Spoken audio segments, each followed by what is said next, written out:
नाही. म्हणजे बकासूर असो या मथुर असेल, मग आपला हरण्या जेव्हा धावणार त्या गाडीमध्ये तेव्हा उजव्या साईडने धावणार.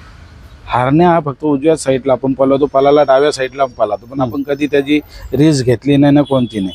पण बैल हा सामान्य गाड्या मालकापासून तर टॉप 1 गाड्या मालकापर्यंत कोणाच्याही बैलात कधी धावेल ते आपण सांगू शकत नाही. पण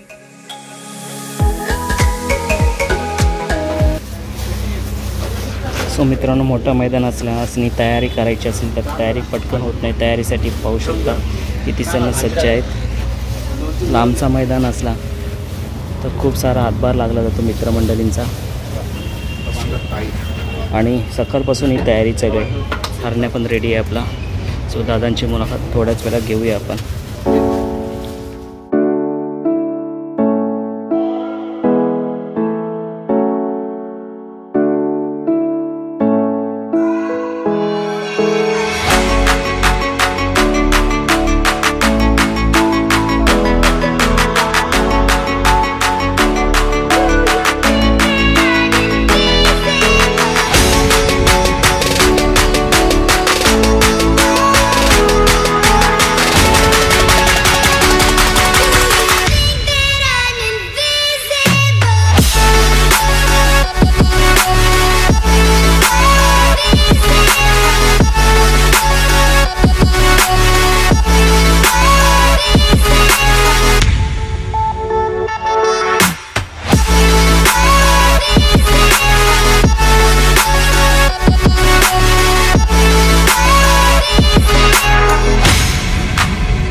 नमस्कार मित्रांनो, आता आपण पाहिलं आपल्या हरण्या बैल पुसेगावसाठी निघालाय आणि आपल्या ग्रामदैवत गौलोबाचं दर्शन घेऊन आत्ताच निघाला. आणि तुम्ही बघितलं असेल तिथे थोडीशी झलक बघितली असेल की तिथे हरण्या बैल निघताना दर्शन घेताना आपल्या दैवतला बघत होता, तिथून निघत नव्हतं एक काही सेकंद.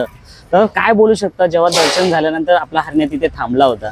ना आता कसं आहे माहिती आहे का, हे मैदान म्हणजे एक मानाचं मैदान आहे आणि या गोष्टीला आपण सर्वच म्हणजे आपला ग्रामदेवत आहे तर ग्रामदेवताचं दर्शन घेऊन आपण नेहमीच जातो. पण कुठेतरी आजच्या मानाच्या येणाऱ्या मैदानासाठी मी स्वतः हरण्याला त्या मंदिराच्या तिथे घेऊन गेलो आणि त्याला देवाचं दर्शनही तिथून म्हणजे बाहेरून घडवला. कारण कुठेतरी लादी असल्यामुळे पण आज मन सोक्त झाला की चांगल्यापैकी दर्शन त्यांनी देवाकडे बघून केला आणि आम्ही देवाचे चरण स्पर्श करून दर्शन केला. असं आम्हाला कुठेशी तरी आमच्या ग्रामदेवतेचा आशीर्वाद राहील एवढी आम्हाला कल्पना आहे आणि हमेशाच आशीर्वाद राहिलेला आहे. तो सुखात पण आलेला आहे ना दुःखात पण आलेला आहे. असं वाटलं नाही की देवापुढे आपल्या मालकासाठी आणि स्वतःच्या गुलालासाठी उद्याच्या काहीतरी हरण्या देवाकडे मागणं करत असेल? हो, आता तर बघा त्यांनी जेवढा मोठा मान होता तुम्हाला गेल्या वर्षीच मिळून दिलेला आहे, त्याच्यामुळं एवढी पण कोणती अपेक्षा नाही. पण आपण आज ज्या पद्धतीत आपण खेळ खेळतो तर त्याच्यात आज कुठेतरी त्या मैदानाला हरण्या पळतो म्हणून आपण तिथे त्याला सज्ज केलेला आहे. तर तो काहीतरी एक नव्याने पराक्रम करेल एवढे परत अपेक्षा आहे.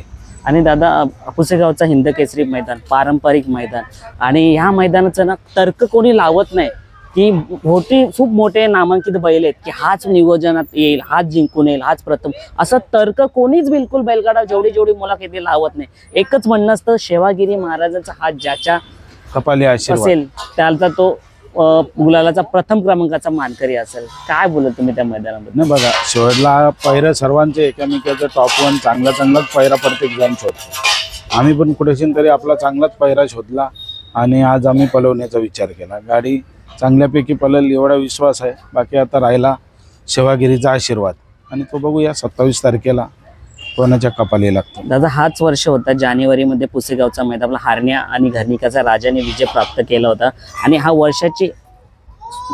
वर्ष संपतोय आता. 27 आज 25 डिसेंबर आहे, 27 डिसेंबरला हा मैदान आहे. तर काय बोलाल दादा तुम्ही की ह्या एकाच वर्षी हे 2 मैदान कसं काय आलं? कारण का एक प्रत्येक वर्ष असतो. नाही, प्रत्येक वर्षाचं नाही, देवाचा त्यांचा जो उत्सव जो आहे म्हणजे महाराजांची जी पुण्यतिथी आहे तर त्याच्यात काय आहे की ते तिथीनुसार आहे. तर त्या तिथीच्यानुसार तो जो वेल जी आली ती वर्षात दुसरी आली. आता येणारी 2025 असेल, किंवा आता तर समजायचं 2024 या संपला म्हणजे 7-8 दिवसांनी. म्हणजे आता येणारा पुढचा वर्ष असेल तो 2025 असेल, आणि तो शक्यतो 2025 ही एकच असेल. असा घरनिकाचा राजा आणि आपला हरण्या कुठेतरी थोडा थांबला होता, आणि आता त्यांनी वडकीच्या मैदानात गुलालात राहिला. काय बोलाल दादा? हरण्या गुलालात राहिला, चांगल्यापैकी राहिला, आणि कबाली म्हणून त्याच्या संघ पैरा होता. कबाली बैल हा सतत गुलालातला. आपण कुठेतरी 2-3 गुलालांपासून वंचित राहिलेलो होतो, म्हणून आपण ती तशी चांगल्यापैकी नियोजन केलं आणि कबालीने आपल्याला 4 नंबरचा गुलाल दिला. मी श्रेय कबालीला देईन, कारण आपला जरी पळाला तरी पण शेवटला त्याचा जोडीदार पळाला पाहिजे, आणि जोडीदार पळालाच्या नंतर आपलाही त्याच्यात पळाला पाहिजे. त्याच्यामुळं जास्त करून आपण त्याला देईन, कारण कुठेशी तरी त्यांनी लगेच आपल्याला या येणाऱ्या पुसेगावच्या मैदानाला उजेरात आणून ठेवला. नाहीतर आपण कुठेशी तरी 2-3 मैदानं मागे असल्यामुळे आपण बॅक फुटला निघालो होतो, पण आपल्याला बॅक फुटवरून फ्रंट फुटला आणण्याचं काम हा कबालीने केला. त्याच्यामुळे मी त्याच्या मालकांचे आणि कबालीला आणि तो सुट्टी मेकर जो आहे तुषार साबले त्यांना मी पहिले शुभेच्छा देईन. म्हणून तर आज मला पुसेगावला चांगला नामांकित पायरा करण्याचा योग आला, तो त्या मैदानापासून. वडकीचा सुद्धा चांगला हिंद केसरी मैदान आहे. मला वाटतं प्रथमच कबरी सोबत तो पैरा हो, प्रथमच पळाला आणि 4 नंबरचा मानकरी झालो आपण, आणि आनंद वाटला. कारण आपण कुठेशी तरी त्या वडकीच्या मैदानाला पंचम हिंद केसरी झालो, कारण 2-3 वेळेला आपण मालशिरसला हिंद केसरी मैदानाचे मानकरी झालो, आणि पुसेगावचा गेल्या वर्षीचा मानकरी, आणि या वर्षी वडकीचा. म्हणजे आपण कुठेतरी हरण्या आपल्याला पंचम हिंद केसरीचा मान मिळवून दिला त्यांनी. तर मित्रांनो, वडकीलाच दाखवून दिला की हरण्याने की हिंद केसरी असला तर तिथे मी गुलाल घेणारच, आणि पुसेगावच्या मैदानात सुद्धा गुलाल घेणारच. दादा, पुसेगावचा मैदान म्हणजे हरण्या आणि घरनिकाचा राजाने तर याच वर्षी घेतला होता, पण आपला घरचा हरण्या आणि घरनिकाचा राजा सोडून तुम्हाला काय आधीचा जो मैदान झालं होतं तेव्हा कोणती गाडी अशी आवडली होती जी पुसेगावच्या मैदानात छान धावली होती?